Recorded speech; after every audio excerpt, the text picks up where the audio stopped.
Sir? Are you sure about this? You said down those rails is the best way to go. Maybe the fastest, but the safest? I'm not so sure. You're no fun, Verge.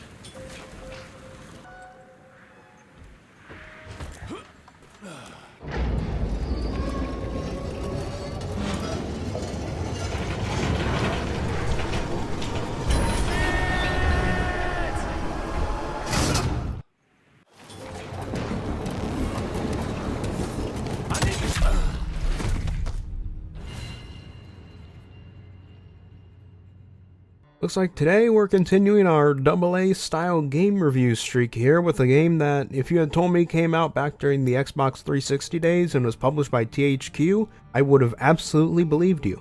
But no, this game actually came out back in 2022, just a little less than a year ago as of writing the script. This game simply oozes that old 360 era style of level design, combat, writing, visuals, everything. And that's not necessarily a bad thing as far as I'm concerned. You'll see what I mean once we delve into the details of this. Developed by Flying Wild Hog and published by Focus Entertainment, the THQ of the modern day it seems, this is Evil West. Virgil, take it easy with the jargon, please. You're talking to a field agent. Diamagnetism, polyphase system. You sure you don't want to hear my radiography joke about... never mind. Here it is. Long story short, I reverse engineered the disruptor mechanism and identified the problem. Its energy consumption is off the charts. Best engineer in the Institute, huh? Like I said earlier, everything about this game reminds me of the mid to late Xbox 360 era of AA games, and the visual style is no exception to this. The game is essentially a supernatural western with cowboys versus vampires, and so everything adheres to the classic late western style. From clothing to architecture to weapons, etc. Except it's all given this extra bit of 2000s edge to it. I mean really, just look at our main character here, Jesse Rentier. He's got the basic outline of a cowboy type, but it's all black leather, covered head to toe in bullet belts and metal studs for no reason. He, along with all the other humans, are very over-designed to look cool and edgy, and honestly I kind of appreciate it. The devs aren't pretending this game isn't anything more than it is, supernatural schlock. And that honesty comes out in the visual and sound design. It's all just edgy, dramatic looks and sounds from everything. Not to mention that the weapon sounds are pretty crispy too. They don't quite sound like they should be coming from those guns, but they do give them a nice impact. The cutscenes are pretty entertaining too, mostly because they're trying really hard to make them well animated with the mid-tier budget they've got. So it still looks a little bit stiff and awkward sometimes. And on the mention of cutscenes, I believe we should be moving on to the story. The McCallum sawmill was founded in 1845 by Elijah McCallum, definition of a small-town family operation. After Elijah's death 2 years ago, the mill was bought out by an investor representing the Andalusia Financial Services Group, an conglomerate of banks, oil fields, railways, you name it. What does a big fish like that want with a shitty little sawmill on the ass end of nowhere? It's unclear. The purchase itself was entirely above board. What about the forest? Old native ritual sites, burial mounds, anything? Nothing a note, no. Well, guess I'll just have to figure this out on my own then. Thanks for your time, Dr. Blackwell. I live to serve, sir. I'll get back to my research now. The story of Evil West is pretty much what I described before, cowboys versus vampire. The game takes place in the late 1800s, early 1900s as the Wild West is dying out. Vampires have moved themselves out westward to try and continue to grow their order, while the US government has created an institution to hunt down the vampire menace wherever they may hide, and Jesse Rentier is a part of that institution, which is coincidentally headed by his own father. Now, ignoring the fact that it was a pretty dumb idea for the vampires to move out west, into the scorching desert to hide, the plot does actually make note of something interesting to me. The vampires, though the villains, are also growing desperate because of humanity's rapidly evolving technology. Yes, this game of all things actually shares a factor in common with Vampire the Masquerade. The acknowledgement that industrial technology and modern firearms allows humanity to easily wipe out all vampires should their existence become totally public. These two games are some of the only pieces of vampire media I've found that seem to acknowledge this. The vampires, being as long-lived as they are steeped in their tradition, making it hard for them to adapt. Two rogue vampires, however, decide to try and adapt, creating some new form of blood to mutate vampires and their minions into even more powerful beings, in the hope of being able to fend off humanity or even become the apex predator again.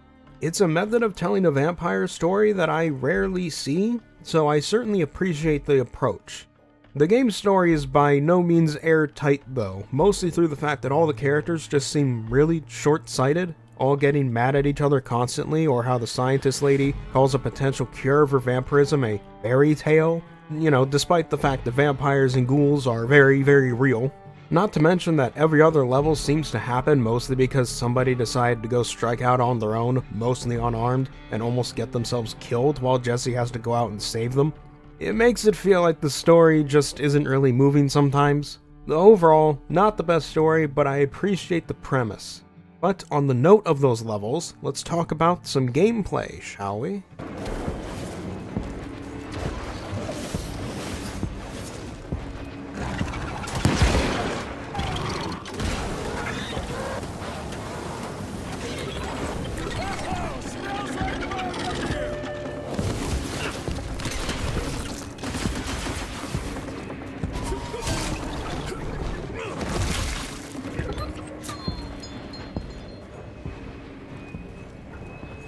The gameplay of Evil West is simple enough. Again, it's styled like an older 360 third-person action game. You go from linear level to linear level, discovering the occasional secret or going back to your hideout hub area in between missions, allowing the story to develop some more.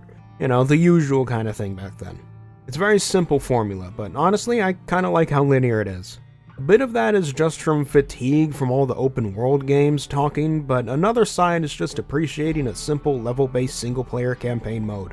The game even has some sort of tacked-on multiplayer mode, just like those older action games that all seem to have some bizarre form of multiplayer thrown in because it was the cool thing to do because Xbox Live was cool. Anyone remember BioShock 2 multiplayer? Anyway, tangent over. The actual gameplay is, like I said, a third-person action game. Your primary attack takes the form of swatting at enemies with your electric claw fist thing, as well as using your growing arsenal of guns that dangle from your various belts to plink at or stun enemies. That way, you can then go in and start punching them. You can also block with an electric shield and use it to pull yourself or an enemy closer, stunning them again, allowing you to start properly caving their faces in. They even added a glory kill system that doesn't seem to actually do much gameplay wise, it just gives you the chance to do some sort of cool, edgy looking finisher on the monsters you kill. And boy, are there plenty of monsters to kill, let me tell ya. The game just keeps adding more and more new enemies every other level. The game even has a spider-themed enemy, despite having an arachnophobia mode that disables the spiders in the environment. But because this one mini-boss enemy uses spiders on its back that you have to shoot off, the mode doesn't work on him, rendering the arachnophobia mode a little redundant. Speaking of the mini-bosses, one complaint I do have is that the new enemies almost always start as mini-bosses before becoming more regular appearances, and because of that, most of them aren't receptive to normal attack strategies. Combine that with the fact that most of them are pure melee and most of their hits are unblockable, meaning it's really hard to find an opportune time to actually start hitting them. But your guns do so little damage in comparison that you're left just kiting these big guys around and plinking away at them until they're dead. I think making more of them more vulnerable for longer periods of time would have been a better idea, or maybe making the upgrades that you can buy for your character or your weapons a bit more meaningful on the bigger enemies rather than just more ways to beat up all the smaller enemies, because that's what a lot of them do feel like.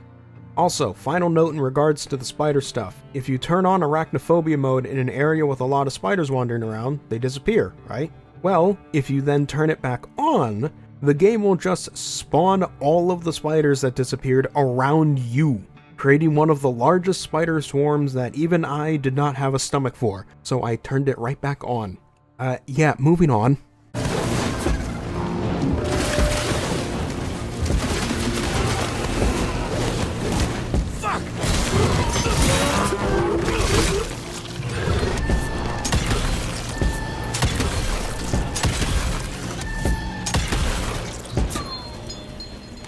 And that that's Evil West. Not the best game I've ever played, but certainly not the worst. It's similar to Midnight Suns in the way that it sort of reminds me of the old AA games from the 360, PS3 era that I grew up with. So there's certainly some level of nostalgia talking when I'm giving my thoughts here.